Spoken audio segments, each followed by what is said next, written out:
Imagine this in an Asian or an African country.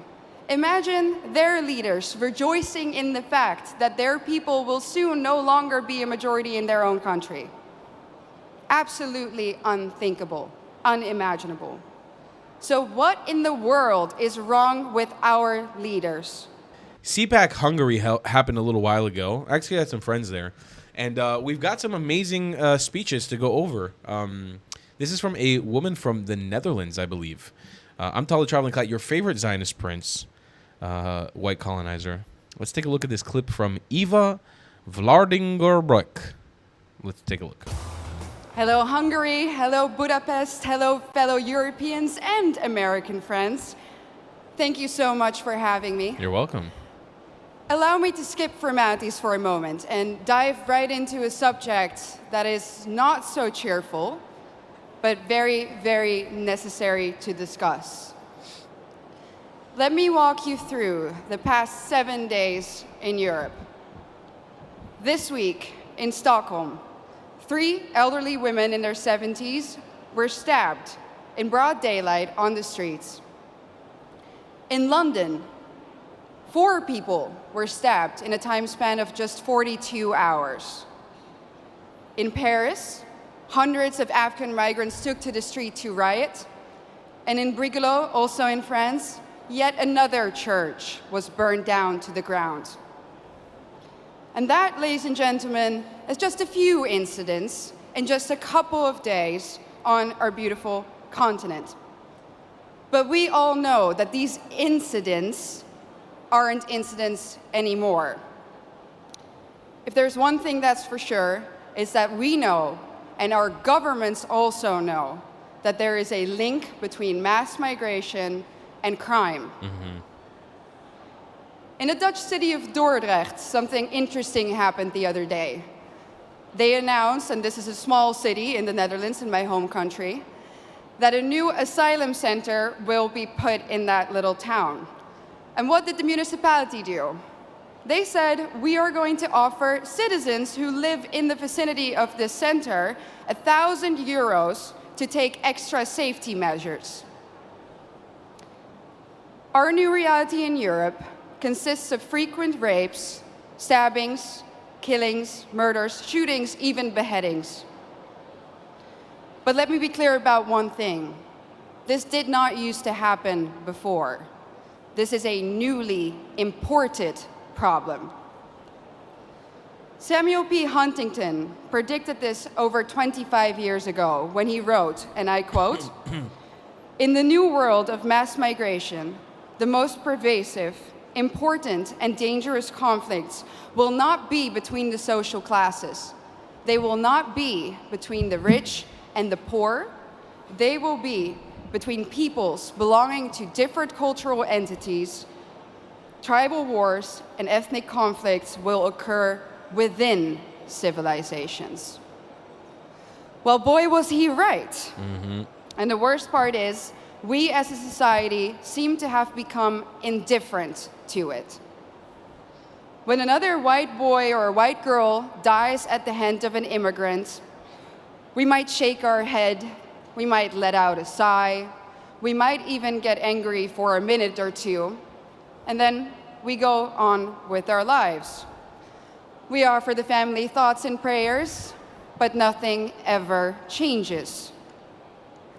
Ladies and gentlemen, what does that say about us? This is a response of a society that has already given up, a society that has already accepted its defeat. Mm-hmm. But is this true? Have we given up?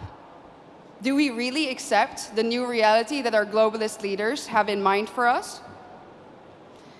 I know one thing for sure. And that is that if nothing changes, if we don't start to seriously fight for our continent, for our religion, for our people, our countries, then this time that we live in will go down in history as the time in which Western nations no longer had to get invaded by hostile armies in order to be conquered. This time will then go down in history as the period in which the invader was actively invited in by a corrupt elite. And not only did this corrupt elite invite the enemy in, they made the native population pay for it too. Everyone who has eyes can see it. The native, white, Christian European population is being replaced at an ever-accelerating rate. Let me back this up for you with some statistics from my home country. Let's take Amsterdam, the capital. Amsterdam currently consists of 56% migrants. The Hague, 58% migrants. Rotterdam, almost 60% migrants. And of course, most of these immigrants come from non-Christian, non-Western, African and Middle Eastern countries. Conclusion, the Dutch population is already outnumbered in the majority of our cities. But let's look onwards. London, 54% migrants. Again, conclusion, native population outnumbered. Brussels, color me shocked, 70% migrants. Conclusion, native population majorly outnumbered. And other Europeans will, of course, follow suit soon if they haven't already.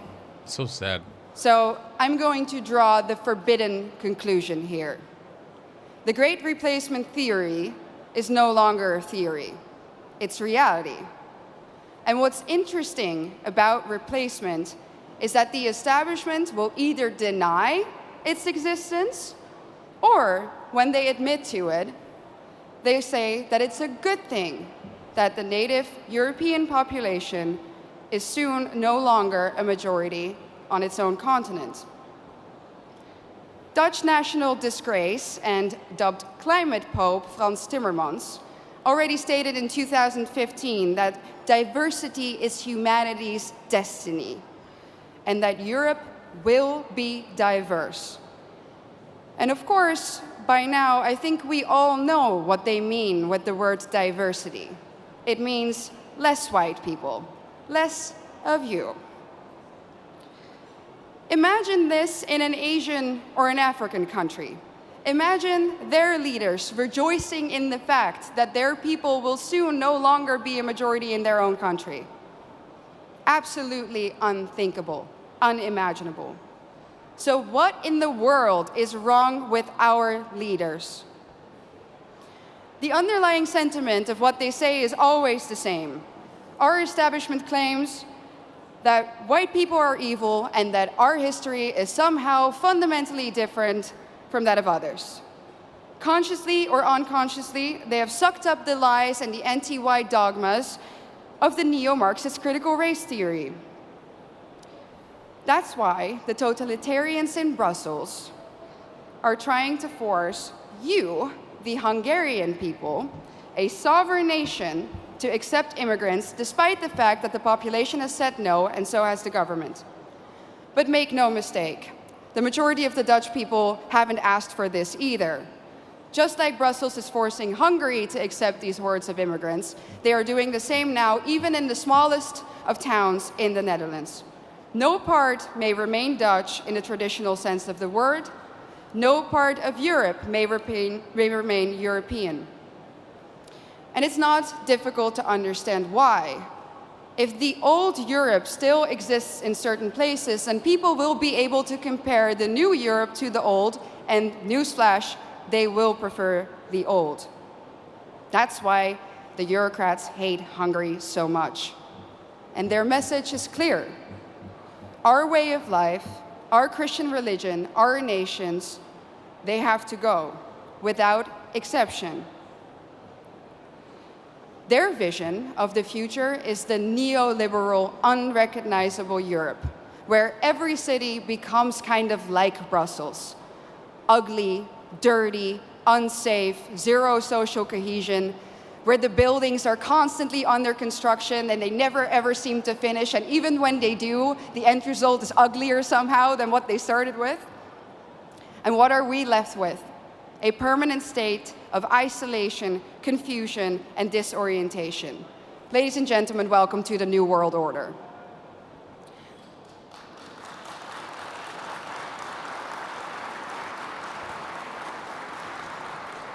So what's the antidote? A strong Christian Europe of sovereign nation states. That's why we need to outright reject the lie that nationalism causes war. It's not nationalism or national sovereignty that causes war. It's expansionism. And where in Europe do we find that nowadays? In one place and one place only, Brussels.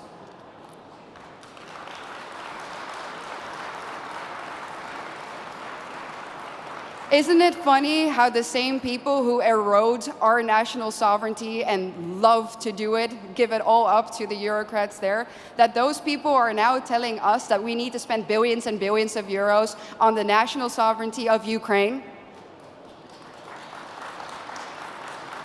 It's a joke, honestly, and it's a pretty sick, expensive, and dangerous joke. During a recent interview, I got asked by an interviewer, do you think that you ever go too far? Do you think that you're ever too radical? I thought about it for a second, and I said, no. No, I don't think I go too far. Truth be told, ladies and gentlemen, I think we in Europe do not go far enough. I think that if we really think about the organized, structural attack on our civilization, that we don't do enough. Do we do enough to stop the attack on our families, on our continent, on our countries, on our religion? When we hear about another murder, another stabbing of a young innocent child, do we do enough? No. When we know that our national sovereignty has been given up in less than a century to Brussels, do we do enough? When we hear that Christian kids in Germany are now converting to Islam to fit in, do we do enough? I don't think so. The totalitarian institute of the European Union needs to come down. Let me be clear, I don't believe in reforms. When the foundation of your institution is rotten, and that is the case in Brussels, you can rebuild the house on top of it all you want, but it's still going to crumble. So the only answer is the Tower of Babel needs to be destroyed.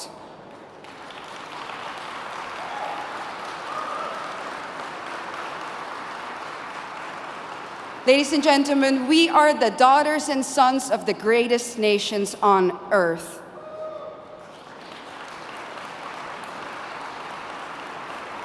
And we need to ask ourselves, what has happened to us? Where do we come from? And more importantly, where are we going?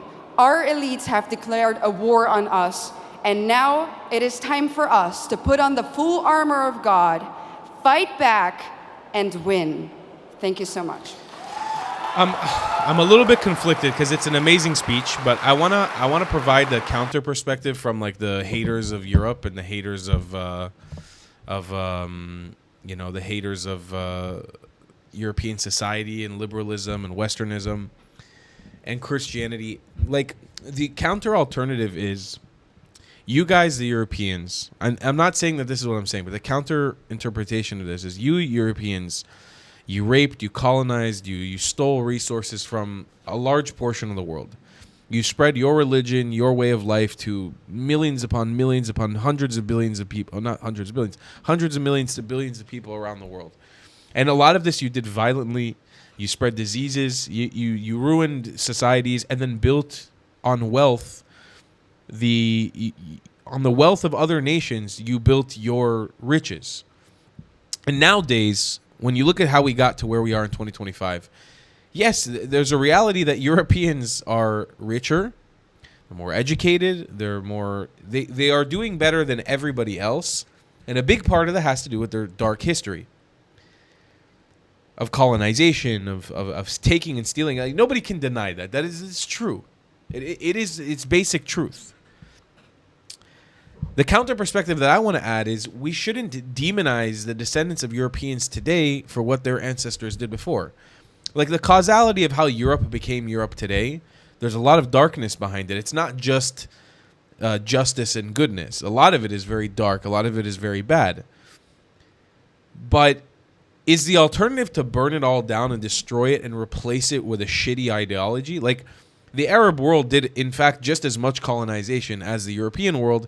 If so, they did more, and they didn't reach to a quarter of the level of success overall. You know, there's a couple of nations that are very rich, but the rest are in shambles. So they didn't do the colonization well. They didn't do the spread of ideology well, and most nations that the Arab or Islamic ideology ended up in fucked those nations completely. But we shouldn't condemn Europe especially the people who have nothing to do with what happened in the past. We shouldn't condemn them to a shittier way of life that'll also bring down everybody else in the world. I understand the perspective of, and I understand even the perspective of the internal Europeans who are like, we need to do right on our ancestors' wrongs by importing people who have worse opportunities and protecting them here and giving them better opportunities. But your kindness, and I do believe those Europeans at the top, the elitists, are doing some of this stuff from a perspective of kindness or wanting to do the right thing. Your kindness is being taken advantage of. Your kindness is going to be the death of you, because what will happen is your desire to do right on your ancestors' wrongs by importing these people who might have worse opportunities is not going to do them any better. They are going to destroy your society from the inside, and then nobody will be able to reap the benefits or enjoy what you built. Whether you built it on goodness or badness, it's irrelevant. Nobody will be able to enjoy it. They will destroy it. They will take it away from you. They will take it away from everybody, including your descendants. So I think there's a gray line. I think there's a middle line. There's a space we need to find in the middle where we can balance the wrongdoings of European civilization in the past and balance them amongst trying to make a better world for everybody today. Definitely, mass unchecked immigration is not the right move. Is there a move where actual programs or a part of the European society's achievements or currency can be allocated towards developing nations, especially nations that they've done wrong to? I know many nations in the EU do this already, but it's clearly not working. And there needs to be more attention. You can't go around this world kicking the can down the road. It will catch up to you. Europeans' lack of action on their wrongdoings in the past have led to this moment. Now, it also requires them to have a backbone, come to terms with what many European nations did, and say, hey, we're going to try to do this better under our terms, not your terms. We made the mistake, but you can't unfortunately dictate to us how to fix it because you don't see clearly. And when I say you, I mean the immigrants from North Africa, from the Arab world. They're not going to be able to fix the wrongdoings of what happened in European society in the past. And I'm really just trying to look at this from an objective place, because Israel is kind of like in the middle of both of these spheres. We had a lot of wrongdoing done to us by the Europeans. We had a lot of wrongdoing done to us by the Eastern world as well, by the Arabs. So I'm able to look at this in a binary where I kind of understand. I understand where the people who hate European society are coming from. I get where the hatred's coming from. Part of it, besides the part that's just trying to take them over religiously. I understand like the perspective of, hey, you did us wrong. You did our society wrong for so long. You owe us this. And I also understand the guilty Europeans' perspective, which is like, I want to do better. I want to help the person who my ancestors wronged out. And the way to do that is just give them an opportunity to live amongst us. But that's not how it works. The world isn't like that. They will take advantage of you and destroy your society. You have to find the balance. There is a way to give back and to help the people you've wronged in the past in a way that doesn't destroy the current thing you have. There's a way to do it. You have to find that fine line. I don't believe that Europeans should carry themselves 100% absolving themselves of all sin that they've done in the past. It's not right. Even 4 or 5 generations down the road, there should be accountability for what was done in the past. But it should not come at the expense of destroying everything you've already built. That doesn't make any sense. That doesn't make any sense. And what she said is that it feels like there's a European society that's already given up. I couldn't agree with that more. It feels like Europeans have already kicked the bucket. They've already said, we fucked up. We're terrible. This is what they're being told all the time with this critical race theory shit, that they're the worst and they're the horrible and they're colonizers and they're terrible. and then they don't mean anything, and they don't have any diversity, and they don't deserve anything. And it's wrong. It's wrong. It shouldn't be like that. You guys deserve goodness. You guys are good people. The continent I've traveled the most out of anywhere in the world in my 77 countries is Europe, and you guys are incredible people. You have a lot of passion and love for the world around you, and you want to do a lot of good. You don't deserve to be condemned to hell. You should be held accountable for the wrongdoings of the past, but you shouldn't be condemned. It's not. I hate it when people have so much discrimination against white people. I hate it when they have discrimination against anybody. But this whole demonization of Europeans for being just the worst people on planet Earth, it's so wrong. It's so terrible. It's not right. We need to approach these issues with love and with balance. There needs to be a way to find a way to uplift the person who did the wrong and the person who was wrong at the same time. And there is a way to do this. I'm not talking about communist, hippy-dippy, kumbaya bullshit. I'm talking about real is real. We need to come to terms with what was done wrong and start fixing them. We can't keep kicking the can down the road. Europe in 2025 is kicking the can down the road. And sadly, it looks like they're going to keep doing it, and you're going to end up in a situation where nobody's happy.